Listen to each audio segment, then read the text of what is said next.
성경 두 군데를 찾아보겠습니다. 히브리서 9장 26절,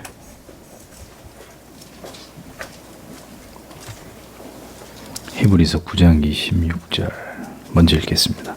그리하면 그가 세상을 창조할 때부터 자주 고난을 받았어야 할 것이로되 이제 자기를 단번에 제사로 드려 죄를 없게 하시려고 세상 끝에 나타나셨느니라. 아멘. 두 번째는 고린도전서 5장 7절에서 8절입니다. 고린도전서 5장 7절에서 8절 같이 읽겠습니다. 너희는 누룩 없는 자인데 새 덩어리가 되기 위하여 묵은 누룩을 내어버리라. 우리의 유월절 양 곧 그리스도께서 희생이 되셨느니라. 이러므로 우리가 명절을 지키되 묵은 누룩도 말고 괴악하고 악독한 누룩도 말고 오직 순전함과 진실함에 누룩 없는 떡으로 하자. 아멘.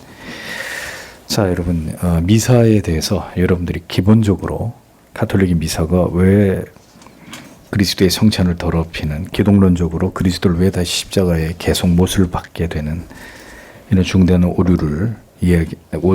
오류가 담겨 있는지를 여러분들이 이 정도는 아셔야 되겠다 싶어서 미사를 넘어가려고 하다가 이 부분만큼은 좀 해설을 해야 되겠다 이런 마음에서 오늘은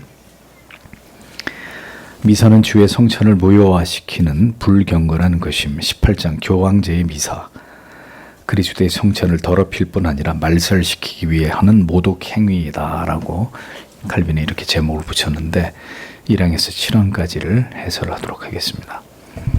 자, 먼저 로마 교회의 가르침입니다. 사탄은 성찬의 이 순수함이 교회 안에서 보존되지 못하도록 그때나 지금이나 온갖 관계를 꾸미고 있습니다.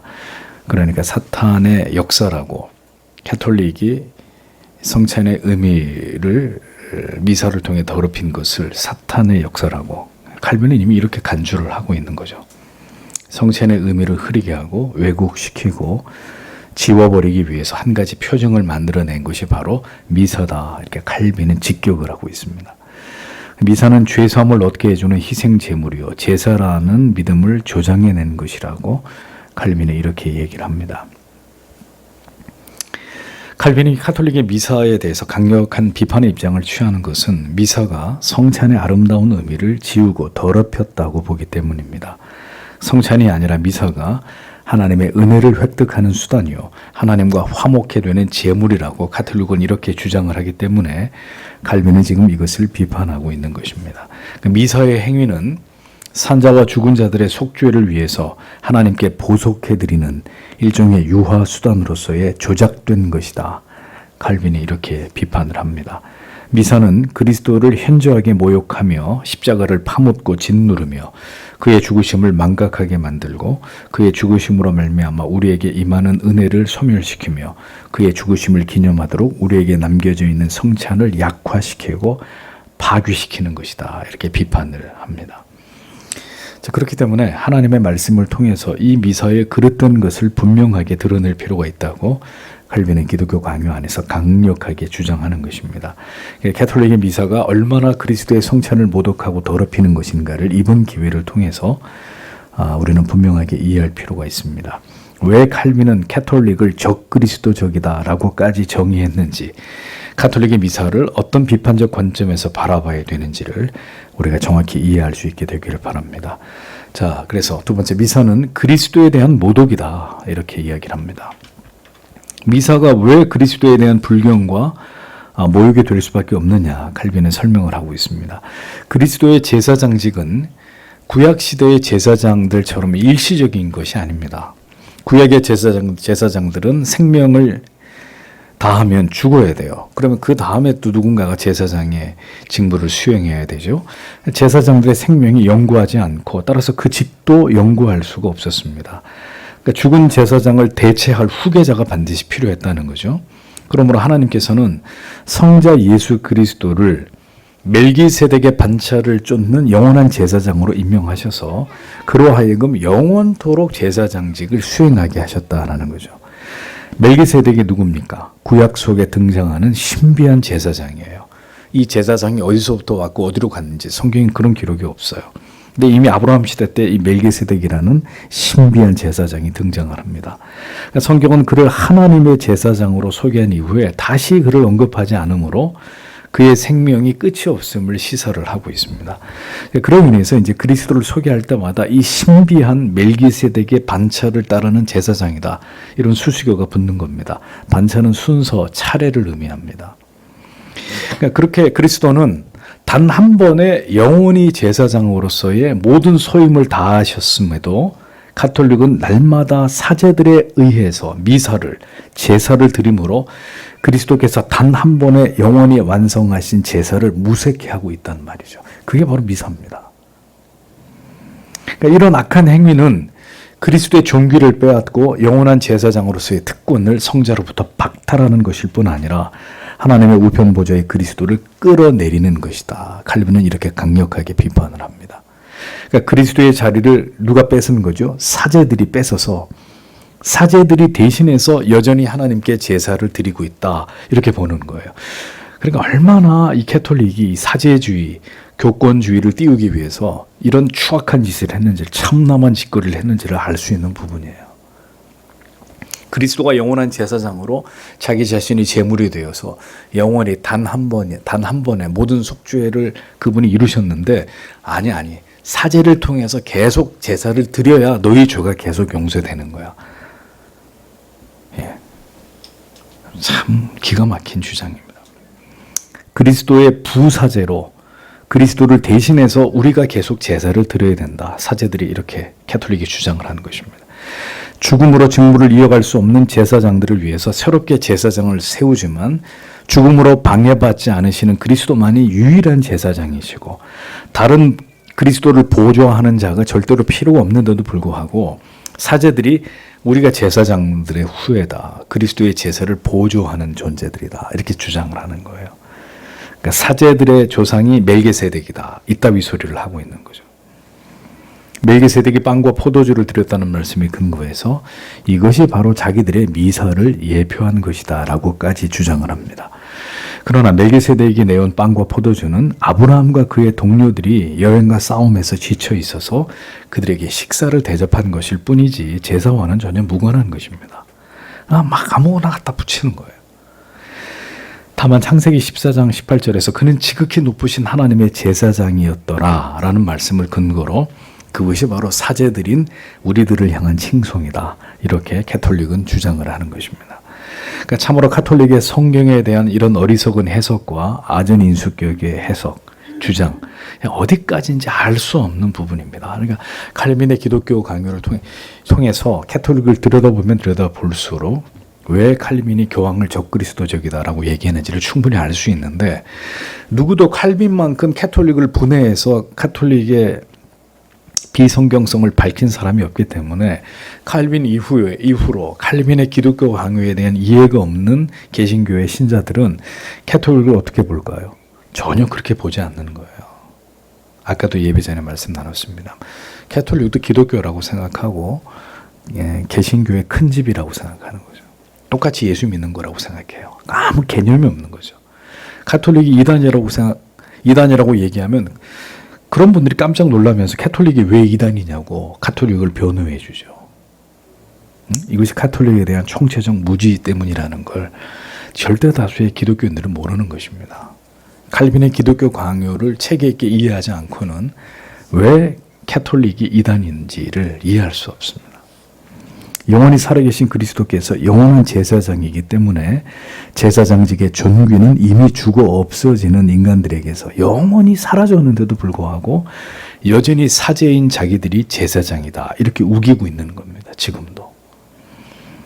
미사는 그리스도의 죽으심을 은폐한다고 칼빈은 또 이야기를 합니다. 미사의 또 다른 악행은 그리스도의 십자가와 고난을 은폐하고 매장시키는 것이다 라고 봤습니다.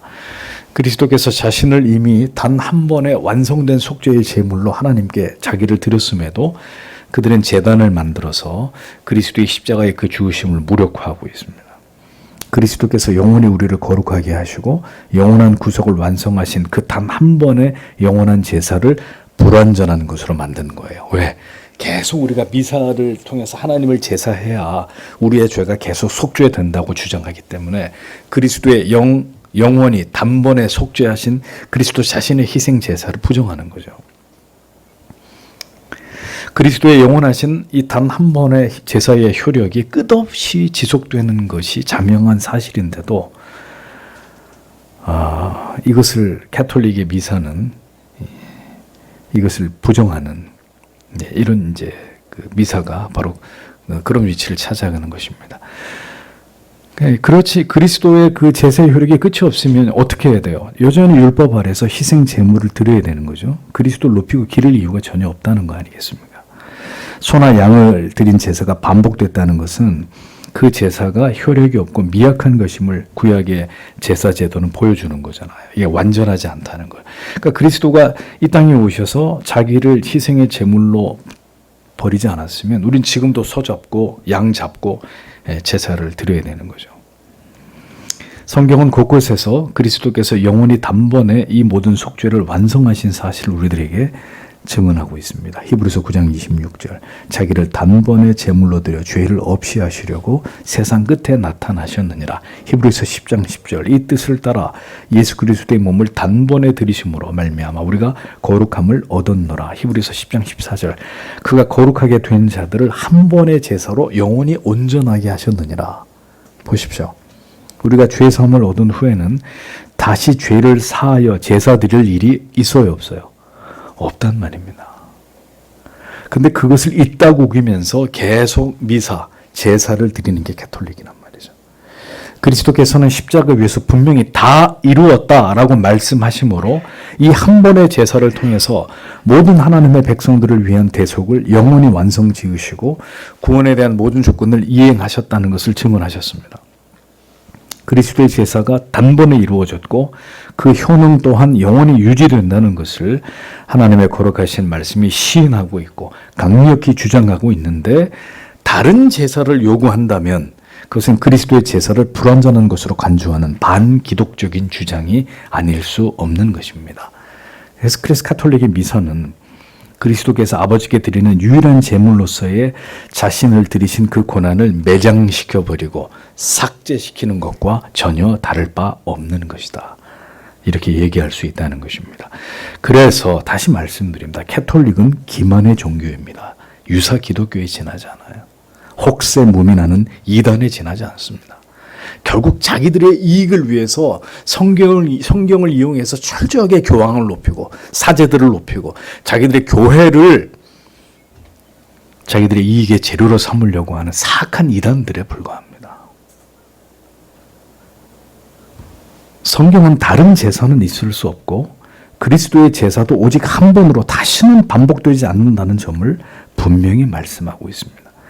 그리스도께서는 자기 자신을 단번에 드리시면서 새로운 제사 행위를 날마다 행함으로 그의 제사를 추인하라는 조건을 어디에서도 붙이신 적이 없어요. 복음을 전하고 거룩한 성찬을 시행함으로 그가 드리신 제사의 은택을 계속해서 성도들이 교회를 통해 서로 나누라고 말씀하셨을 뿐이지 계속 제사를 드려서 이 희생 제사를 반복해서 그 효력이 이어지게 하라고 어디서도 말씀하지 않았어요. 근데 그것을 고집스럽게 계속하는 이유는 뭐겠습니까? 사제, 자기들을 위해서요. 자기들을 위해서. 자기들이 그 권력을 계속 정당화하기 위해서. 그렇게 함으로써 그 은택이 우리에게 전달되어 우리가 누리게 되고 그것을 참된 믿음으로 받는 것입니다. 뭘 통해서요? 성찬을 통해서만, 미사가 아니라. 말라기 1장 11절의 근거에 대한 반박입니다. 가톨릭은 미사의 근거로 말라기 1장 11절을 끌어다 붙입니다. 여호와께서 각처에서 그의 이름을 위하여 분향하며 깨끗한 제물을 드릴 때가 올 것이라는 이 약속이 자기들의 미사다. 이렇게 얘기를 하는 거예요. 말라기 1장 11절에 만군의 여호와가 이르노라 해 뜨는 곳에서부터 해 지는 곳까지의 이방 민족 중에서 내 이름이 크게 될 것이라 각처에서 내 이름을 위하여 분향하며 깨끗한 제물을 드리리니 이는 내 이름이 이방 민족 중에서 크게 될 것임이니라. 자, 여기서 내 이름을 위하여 분향하며 깨끗한 제물을 드린다. 이방 민족에서 각처에서 그게 가톨릭은 뭐다? 우리가 드리는 미사다. 이렇게 주장을 하는 거예요. 그런데 이 구절은 미사의 근거가 되는 말씀이 전혀 아니고요. 이방인들 또한 참된 신앙의 교제 속에서 부름을 받게 될 날이, 이방인들도 하나님을 기쁘게 예배하게 될 날이 온다라는 예언의 말씀에 지나지 않은 것입니다. 그러니까 말라기의 예언은 하나님께 드리는 신령한 예배가 온 땅에 퍼질 것이다 라는 것을 예언한 것이지, 이런 형태로 하나님을 예배하게 되는 것이 바로 미사다, 이걸 말씀하고 있는 게 전혀 아니라는 겁니다. 미사를 합리화할 수 있는 근거가 전혀 될 수 없는 말씀들을 하여간에 제주도 좋아요. 거의 신천지급이에요. 교묘하게 갖다 끌어다가 다 갖다 붙이는 거죠. 자기들의 엉터리 교리를 만들기 위해서. 뭐 비슷하다 싶으면 다 갖다 끌어다가 붙이는 거예요.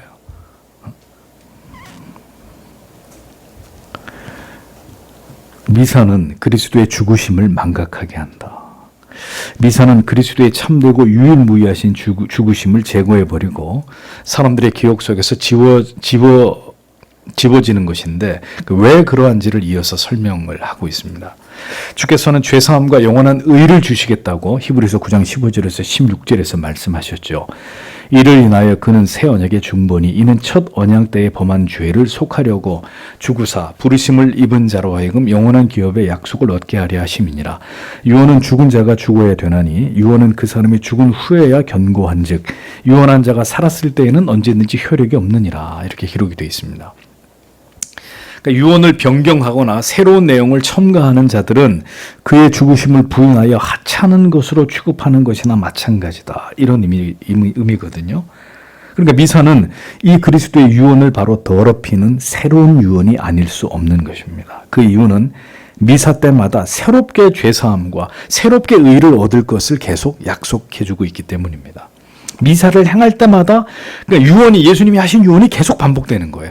그러니까 또다시 죽이고 살리고 예수님을 또다시 십자가에 못 박는 짓들을 무수히 반복하는 겁니다.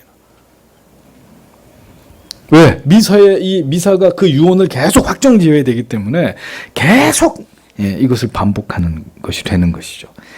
그렇기 때문에 가톨릭의 미사는 그리스도의 유일무이하신 죽으심을 제거한 것이다 라고 칼빈은 목소리를 높입니다. 미사 때마다 그리스도께서 희생되신다면 매 순간마다 지구상의 모든 곳에서 계속 그리스도는 죽이심을 당하셔야 된다. 이렇게 주장을 합니다. 그러니까 이런 가톨릭의 주장은 불경하고 사악하기 이를 데 없는 그리스도의 대속을 무력화하는 그들의 궤변일 따름입니다.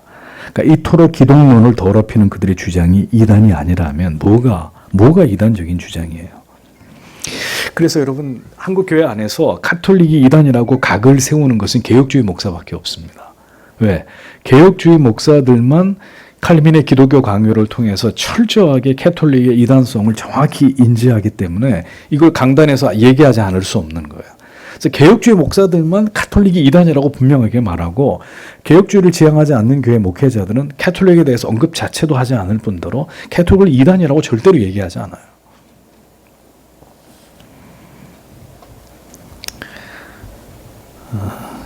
그래서 여러분, 아주 근본적인 개신교, 근본주의 기독교 목회자들 중에 유명한 사람들은 가톨릭에서 다 그들의 신상을 파악하고 있다고 얘기합니다.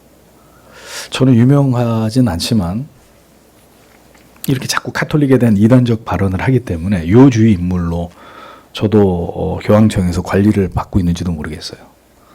농담이 아니고 정말이에요. 그래서 이 근본주의적인 기독교 사상을 가지고 있는 목회자들이나 교회를 공격하는 게 가톨릭의 중요한 그 전략 중에 하나입니다. 그래서 심지어 이런 얘기도 들었습니다.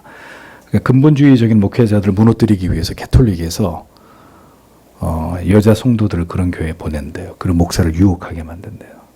그래서 결국은 7개를 통해서 하루아침에 그 목사를 제거시키는 이런 계략들도 꾸민다는 얘기를 제가 들었습니다. 그러니까 가톨릭이 그런 집단이라고요. 그래서 건드리질 않아요.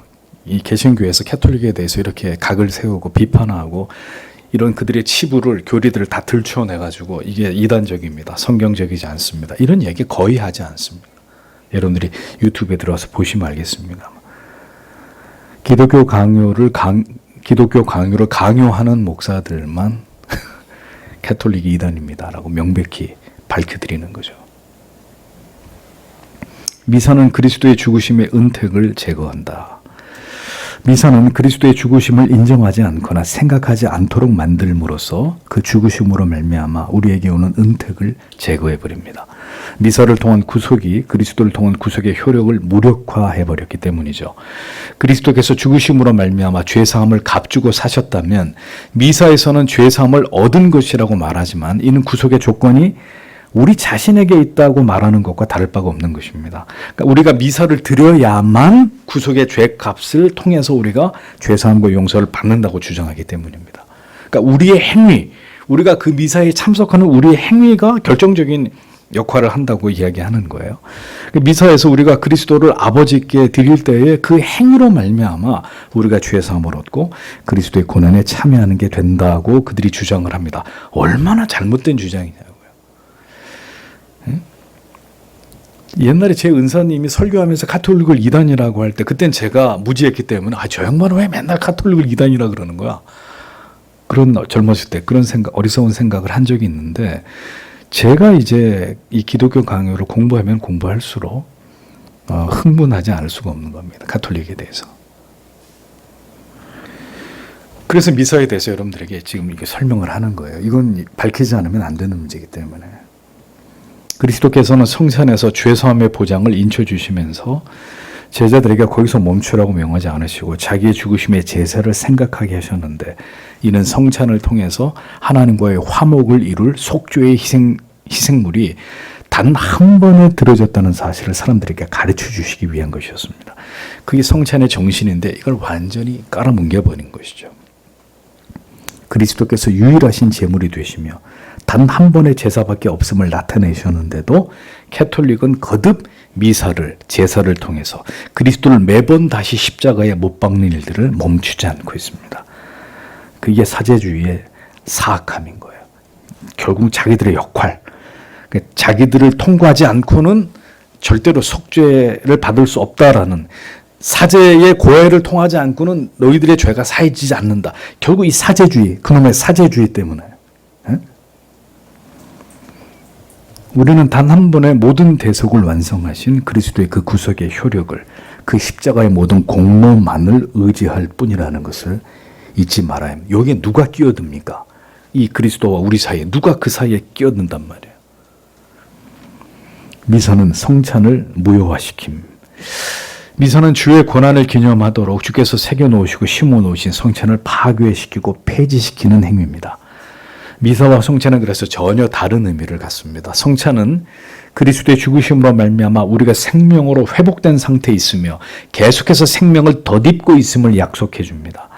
그리스도께서 죽으심으로 우리의 구원의 모든 부분이 다 성취됐기 때문입니다. 그러나 미사의 제사는 그리스도께서 우리에게 유익이 되려면 날마다 우리를 통해서 사제를 통해서 제물로 드려져야 된다라고 말합니다.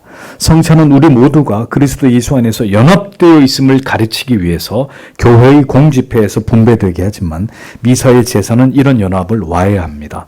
성찬을 사제들이 위임받은 것처럼 백성들을 대신해서 이 제사를 사제가 수행해야 된다고 주장하므로 성찬의 주의 명령을 따르는 신자들에게 전달되는 것이 중지돼 버린 겁니다. 그래서 잔은 주지 않는 거예요. 대신 사제는 사적인 미사를 통해서 본인만 이 빵과 잔을 받음으로 성찬의 정신을 더럽히고 있다라고 칼빈이 비판을 하죠. 그러니까 무엇이든 성경의 진리에서 벗어나서 이같이 임의로 모든 그리스도의 대속하신 그 은혜들을 조작하고 추악하게 사람이 끼어들어서 그 영광을 가로채려고 하는 이런 가톨릭의 교권주의는 그야말로 가장 사악한 이단적인 행위가 아닐 수 없는 것입니다.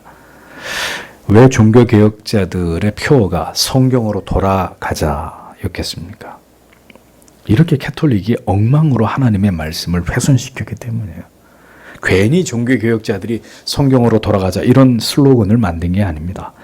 성경에서 벗어나 자기들의 권위만을 강화할 목적으로 모든 걸 변질시키고 인위적으로 만들어낸 캐톨릭의 이 종교 행위들을 보면서 모든 걸 다 자기들의 이익의 재료로 삼았던 이들을 보면서 우리는 참 믿음이 무엇인지를 다시금 생각해 보게 됩니다.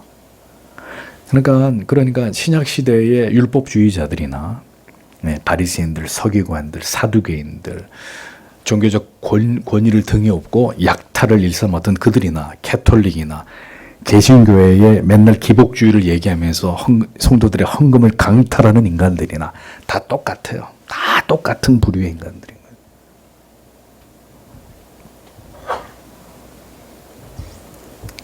캐톨릭이 성경에도 없는 제도를 만들거나 성경을 왜곡되게 해석해서 자기들의 주장을 합리화하는 죄악으로 성경 진리를 훼손하는 것만이 죄가 아니라 오늘도 내 방식으로 내가 옳다고 여기는 바를 따라서 모든 신앙이 요구하는 거룩하고 경건한 의무들을 거절하면서 내 마음대로 예수를 믿는 행위는 그럼 그것은 하나님이 인정하시는 믿음이라고 말할 수 있을까요?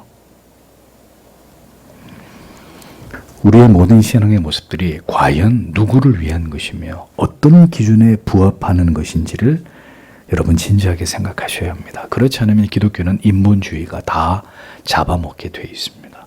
결국은 교회도 사람을 위한, 사람을 높이는, 사람들의 편의를 위해 존재하는 그런 종교 노름이 되고 마는 것입니다.